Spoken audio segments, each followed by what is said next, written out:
Hola, yo soy Paco Bernal y esto es Matar a la Austríaca, el podcast en el que recordamos crímenes, famosos o no, de la historia de este país.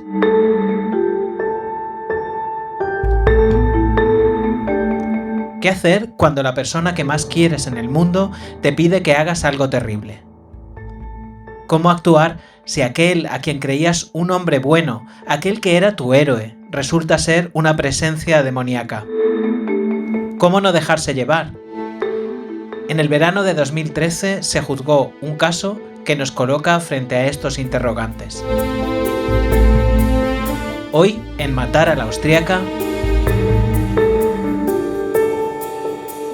los abuelos terribles.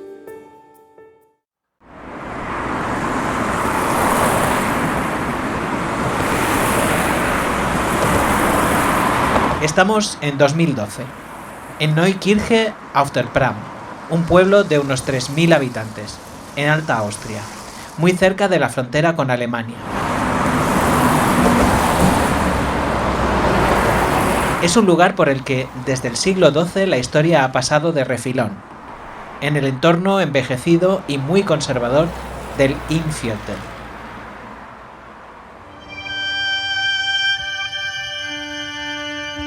En este lugar nació y creció Lukas, 31 años en la actualidad, 19 en el momento en el que sucedieron los hechos por los que fue condenado a 12 años de prisión.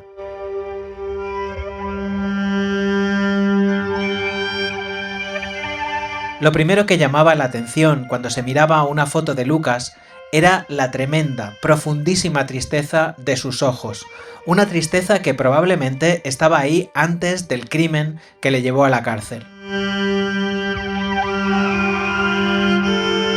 Mirándole es obvio que Lukas no era el típico chico del que se enamoraban sus condiscípulas, y cuesta muy poco imaginarle como un chaval tímido, inseguro de sí mismo, probablemente con fama de raro dentro de su propia familia. Una de esas personas perseguidas por anécdotas de infancia humillantes, de esas que se repiten cada Navidad, mortificando al afectado. Era ligeramente obeso, su piel tenía un tono mate y se vestía con un estilo demasiado serio, impropio de su edad.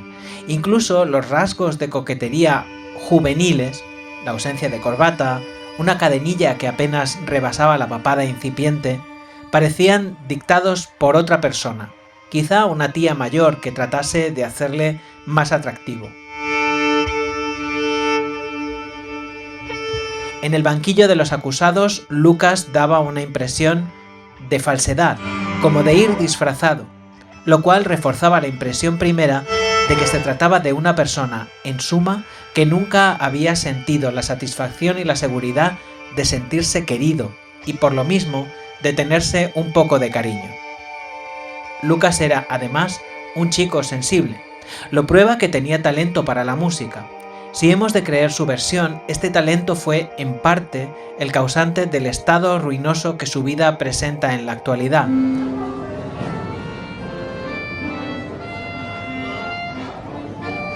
Y es que, al notar que su nieto era una persona con buen oído, Leopold, su abuelo, director jubilado del instituto del pueblo en que vivían, decidió darle clases particulares.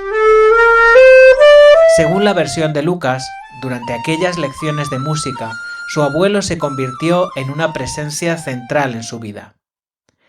La opinión que el atildado viejo tenía de las cosas se convirtió en su opinión propia, y agradarle se hizo pronto el objetivo prioritario de un chaval que no tenía aspecto de haber escuchado muchas palabras de elogio.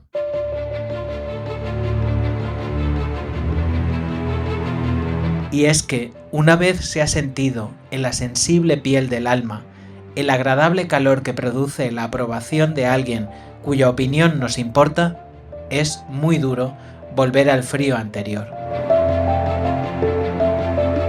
Un día, el abuelo citó a Lukas en una cafetería y, según los testigos que escucharon accidentalmente parte de la conversación, le dijo: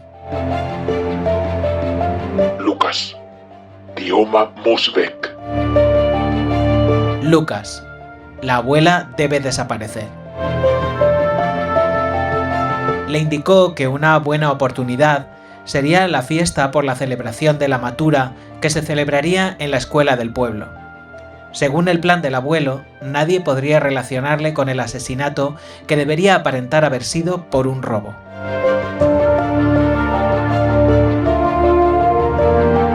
Según la versión del chaval, la versión del abuelo es que esta conversación no existió nunca. La mera idea de matar a su abuela le puso enfermo, pero su abuelo presionó haciendo desaparecer todo el calor del elogio, convirtiéndose súbitamente en una presencia fría y distante, transformando su existencia en un infierno. Hasta que el chico, que según los psicólogos que le examinaron no estaba preparado para resolver crisis, tuvo que ceder. El abuelo, según el chaval, planeó la operación.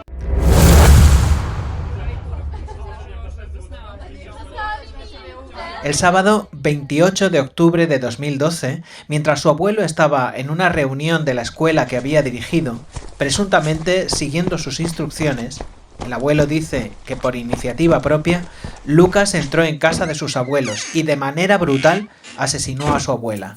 Con un hacha le destrozó el cráneo y luego le asestó numerosas puñaladas. Durante la vista oral, uno de los jurados, al ver las fotos, se desmayó. Después rompió varios cristales, sembró el desorden y se marchó.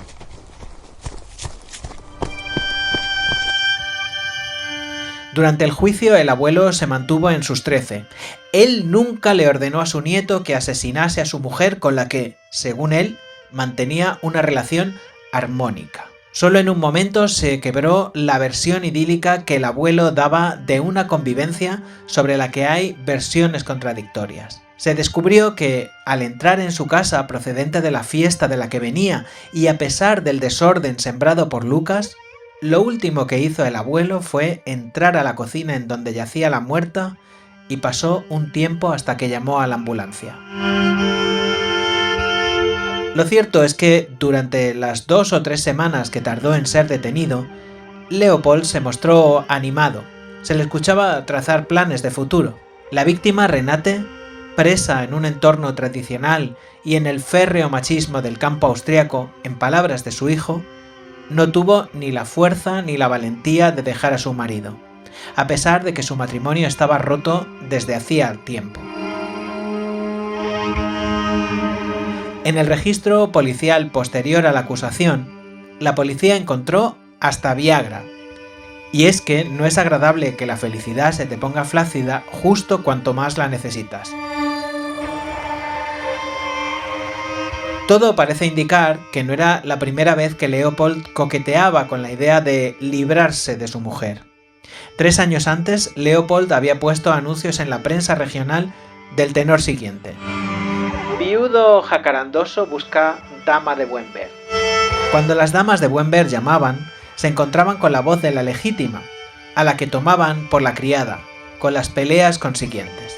También había habido una hija extramatrimonial, y parece ser que, de puertas para afuera, el director del colegio representaba el papel de probo miembro de la comunidad y se daba golpes de pecho en la iglesia, mientras que, en la intimidad, era de esos hombres a los que les gustan todas menos la suya.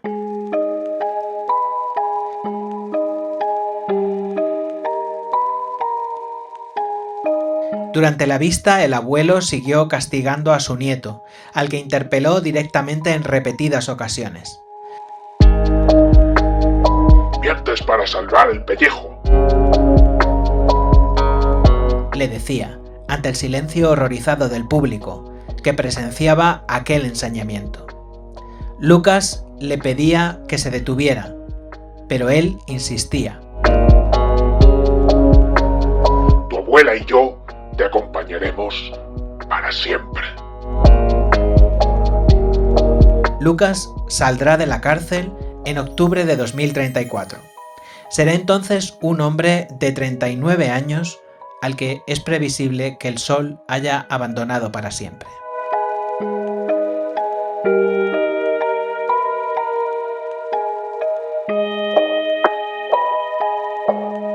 Matar a la austriaca. Los abuelos terribles. Guión y realización, Paco Bernal. Matar a la austríaca es un podcast del blog Viena Directo. www.vienadirecto.com